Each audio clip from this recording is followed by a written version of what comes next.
அனைவருக்கும் காலை வணக்கம்.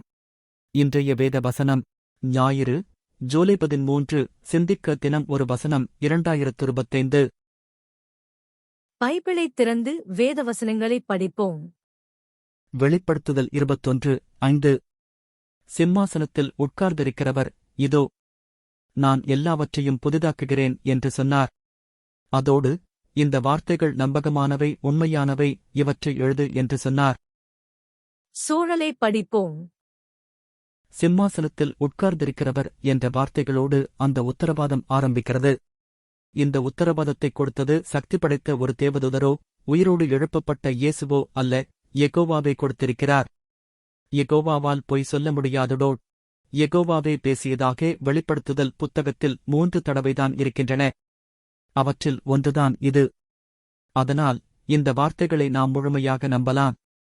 இதோ என்ற வார்த்தையைப் பற்றிப் பார்க்கலாம். இதோ என்பதற்கான கிரேக்க வார்த்தை வெளிப்படுத்துதல் புத்தகத்தில் அடிக்கடி வருகிறது. இதோ என்ற வார்த்தைக்குப் பிறகு என்ன வார்த்தைகள் இருக்கின்றன? நான் எல்லாவற்றையும் புதிதாக்குகிறேன் என்று யெகோவா சொல்கிறார். இங்கே எதிர்காலத்தில் நடக்கப் போகும் விஷயங்களைப் பற்றித்தான் யெகோவா சொல்கிறார். இருந்தாலும் அவை ஏற்கனவே நடந்து வருவது போல் சொல்கிறார். ஏனென்றால் அவை கண்டிப்பாக நடக்கும் என்பதில் அவர் அவ்வளவு உறுதியாக இருக்கிறார். பைபிளைத் திறந்து வேத வசனங்களைப் படிப்போம். தீத்து 1:3.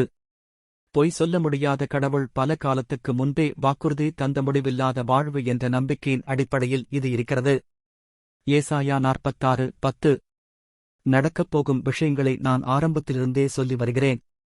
அதை ரொம்பக் காலத்துக்கு முன்பிருந்தே சொல்லி வருகிறேன். நான் நினைத்தது நிச்சயம் நிறைவேறும். விரும்புவதையெல்லாம் நான் செய்து முடிப்பேன் என்று சொல்கிறேன். இன்றைய தின வசனத்திற்கான ஆராய்ச்சி குறிப்பை படிப்போம். பூஞ்சோலை பூமியைப் பற்றி யெகோவா கொடுத்த வாக்குறுதி நிறைவேறுமா என்று சந்தேகப்படுகிறவர்களிடம் என்ன சொல்லலாம்? இவ்வளவு நேரம் பார்த்த 3 காரணங்களை சொல்லலாம். முதலில் யெகோவாவே இந்த வாக்குறுதியை கொடுத்திருக்கிறார். சிம்மாசனத்தில் உட்கார்ந்திருக்கிறவர் இதோ நான் எல்லாவற்றையும் புதிதாக்குகிறேன் என்று சொன்னார் என்று வெளிப்படுத்துதல் புத்தகம் சொல்கிறது.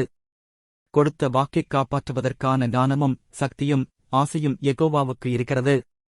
இரண்டாவதாக அவர் கொடுத்த வாக்கு ஏற்கனவே நிறைவேறிவிட்டது போல் அவர் சொல்கிறார். ஏனென்றால் அது கண்டிப்பாக நடக்கும் என்று அவருக்குத் தெரியும். இந்த வார்த்தைகள் நம்பகமானவை, உண்மையானவை. இவை நிறைவேறிவிட்டன என்று அவர் சொல்லியிருக்கிறார். மூன்றாவதாக யெகோவா ஒரு விஷயத்தை செய்ய ஆரம்பித்தால் அதைக் கண்டிப்பாக நல்லபடியாக செய்து முடிப்பார். இதைத்தான் ஆல்பாவும் ஒமேகாவும் நானே என்ற வார்த்தைகள் காட்டுகின்றன. சாத்தான் ஒரு பொய்யன் என்பதையும் அவன் கண்டிப்பாகத் தோற்றுப்போவான் என்பதையும் யெகோவா நிரூபிப்பார். இன்றைய தின வசனத்தை என்னுடன் சேர்ந்து நீங்கள் படித்ததில் நான் மகிழ்ச்சியடைகிறேன். உங்களுக்கு நல்ல நாள் அமைய வாழ்த்துக்கள்.